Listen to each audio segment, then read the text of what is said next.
About a month ago, we bought this Ferrari 360 Spider with a broken engine. At least that's what the garage told us, and I know we did. The garage drained the engine oil here at the front of the car.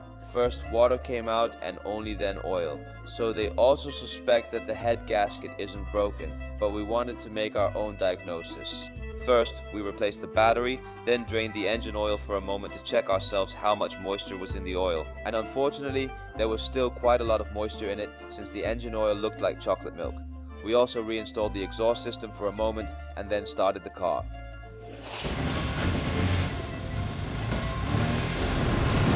Welcome back to episode 3 of our Ferrari reboot project. In this episode, we're going to investigate where our problem with the irregular idling comes from. That's why we'll remove the spark plugs to check their color and use the camera to inspect the cylinders. We'll investigate since we know the left bank isn't working properly. We noticed at the exhaust, the right was warm, but the left wasn't. So now we're going to remove the spark plugs as well. Are you coming with me? Let's go, of course. You must first remove the ignition coils before taking out the spark plugs. The ignition coils supply the high voltage needed to fire the spark plugs. So we've just removed the ignition coils and laid them out in order. Both the right bank from cylinder 1 to 4 and the left bank from cylinder 5 to 8. After the ignition coils, we moved on to the spark plugs, laying them out in order to track which cylinder each came from. All the spark plugs and ignition coils are out. We also removed the right bank as a reference point, of course, to look and compare between the left and right banks. So we think the right bank is running better, since the exhaust manifold there got properly warm, unlike the left bank. You could actually hear a kind of misfire in the engine there as well. What I noticed right away is that the first one on the left side, that's number 5. Because that's also how you see it indicated on the coils, which have a connector 1, 2, 3, 4, no, 1, 2, 3, 4, 5, 6, 7, 8. Okay, number 5 is very damp. But also just here, right? It's actually pretty wet. And besides that, what does it smell like? Yeah, it just smells like gasoline. Yeah, we think the left bank fuel isn't igniting properly. We've also received a lot of comments saying that the computers in this type of Ferrari, so the 360S, have a lot of issues with chip problems, so if our ignition problem comes from there.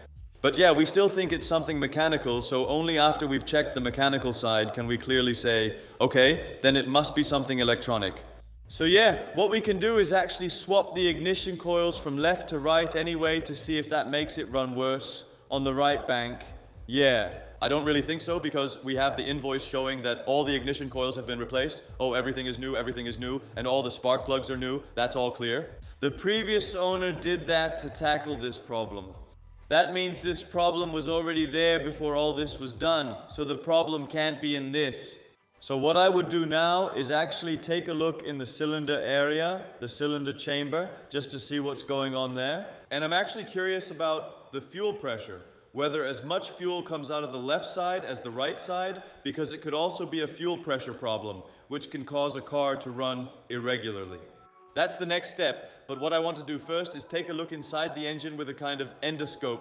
We have one here to check if there isn't anything really strange going on. Yeah, that one works. Do you really want to see that? Here we go.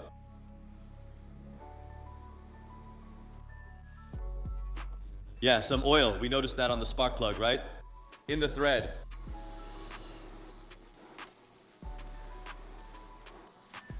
I'll put you on a tripod for a moment. Here we go. Oh, you can at least see the imprint on the piston, right? Yeah, that already tells you something, actually. How much residue is on the piston, actually? That doesn't really shock me yet. You? No. It's an old engine with 50,000 kilometers, so I had... None of us had expected it. This one's much drier, right? See that? Yeah, it's really very simple. You could also see that on spark plug number 5, the first one you mentioned. That one was wet too, right?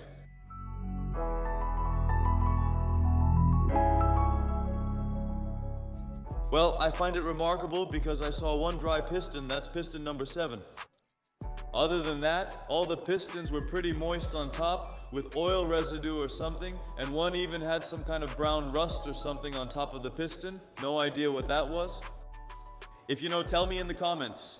Yeah, there could still be moisture in the fuel, moisture in the chamber. Of course, last time we only ran the car for a very short time, mainly because we kept hearing backfires. It's definitely a good idea to measure the fuel pressure, to clean all the spark plugs and put them back. Yeah, maybe start the beast up again and see what it does.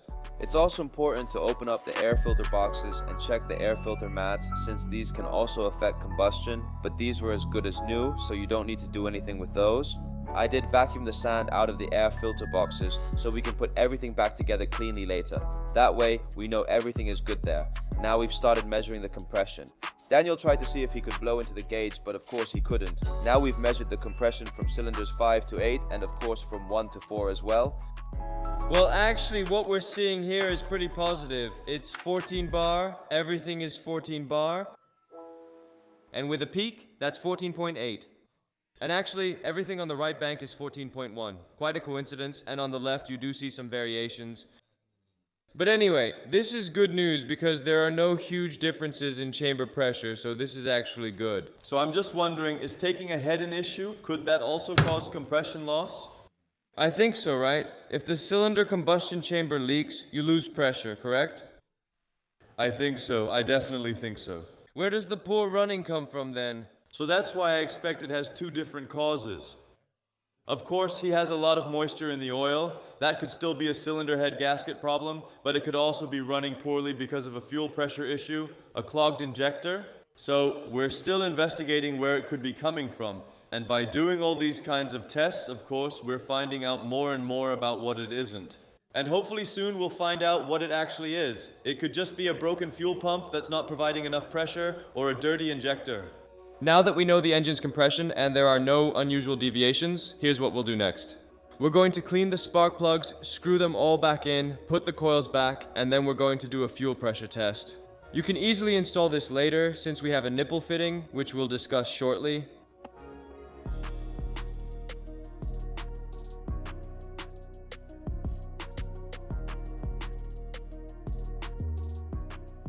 Small problem with how I actually put my ratchet on it to tighten it. With the last spark plug on cylinder 8, I already noticed something was wrong. And what happened is, well, you can see it. A piece of thread that's on your spark plug just broke off. So it was pretty tense because it obviously has to come out. So yeah, it's going to be a little challenge again, so it's not easy, but we'll see how it goes. Yes, guys, I have big news for you because, guys, I managed to get the broken thread out of the engine. Wow, my day couldn't get any better once I managed to do it. Check this out to see how I pulled it off. I actually hammered a Torx into it, and that's how I managed to loosen it. After we got the broken spark plug piece out of the engine, of course we continued with measuring the fuel pressure. This one goes very easily onto the fuel rail, and here it's just a matter of clicking it together and then starting the car. I don't have any fuel pressure yet, so I think it will build up that pressure once it starts or something.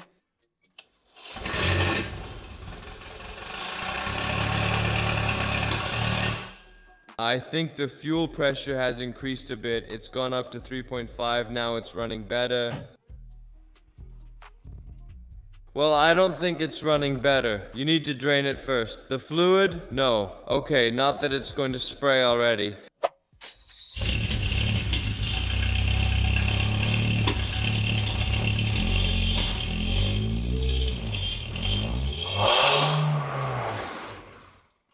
I see 3.6 bar. So, that doesn't work compared to the left. So I think those fuel pumps are just fine. Then the fuel pumps are good if they're the same on both sides.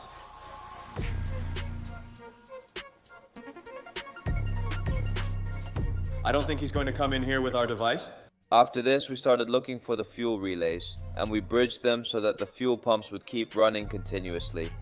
This allowed us to empty the fuel tank by using the vehicle's own fuel pump. However, this just took quite a long time, so we started looking for a solution, and luckily, the garage next to us had the answer. He actually had a 12-volt pump that you could connect directly to a battery, making it very easy to empty a tank. At first, about 20 liters came out after the fuel tank stopped, and then we thought, hey, we need to jack up the car, since the Ferrari actually has two separate fuel tanks. Now the right tank could drain into the left tank, allowing us to siphon off the remaining fuel. We added 25 liters, and of course we also put in an injector cleaner, but that only really works once you start driving the car and put some miles on it. Guys, I've really been looking forward to this. By now we're all high from the new fuel smell, but the old one was just terrible. Check this out, this is our new fuel color. You can still see the other one for a moment. I'll put in those shots now. Start the car, turn the ignition on a couple of times. The fuel pump should run for a bit since I don't expect it to start immediately. Who knows, maybe we have a well-running engine. I hope so. Give us a thumbs up and let us know in the comments if you agree. This should solve it. If not, we'll need to investigate further.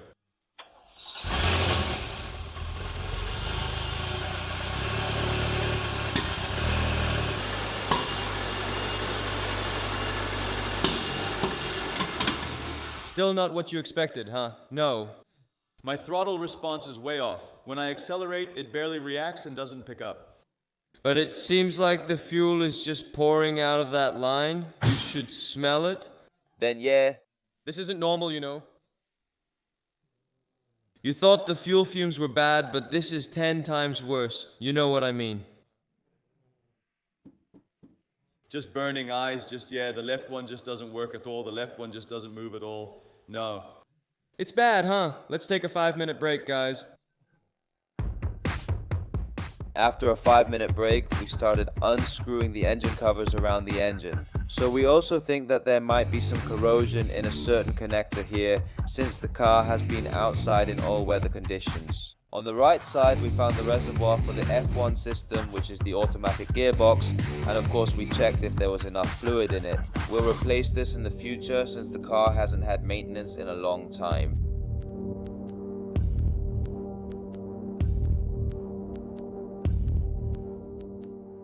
Look, rain can just fall through here, and it might even get through the cover a little bit. At the very least, moisture.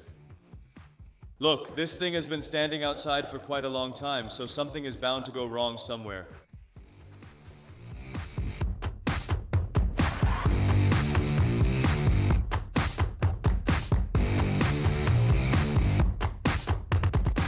How do we know where each plug goes if they're identical? One comes from above and is on the bottom, while the other comes from below and is on top. Why was it designed this way? We're also checking the connectors of the engine control unit to see if there's any corrosion in them. Unfortunately, we didn't find anything. Everything is super clean, so yeah, in the end we just decided to screw everything back in its original place. We also thought it was important to check the ground cable that's connected to the engine block. This one did have some corrosion, so we cleaned it with a wire brush. After this, of course, we also checked the fuses. Maybe we should have started with that. There was nothing wrong here, all the fuses were fine.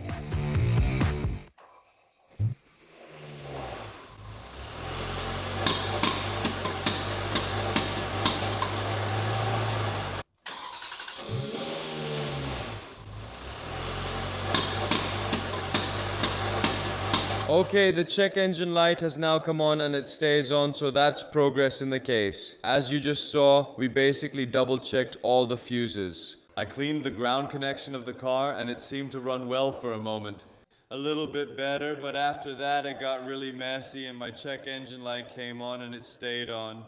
It was just flashing, so I'm curious what it'll say now. I read a lot of things on forums about it, yeah, because by now I'm a Ferrari forum reader, but anyway, I do read a lot about electronics there. Malfunction related to the wiring harness. Apparently there's some kind of modification in the wiring harness of the ignition coils. I'm just curious what he'll indicate now. I think it's our choice whether we read everything with our computer. Yeah, right. Here, I'm quickly reading out the Ferrari with a slightly more expensive computer. This one indicates that the left throttle body actually stays open when it's supposed to be closed. We also found a lot of oil in the intake pipe, so of course we're going to clean that thoroughly, and we'll also clean the throttle bodies. We'll start with the left side first, then the right side, and then we'll put the pulley back on.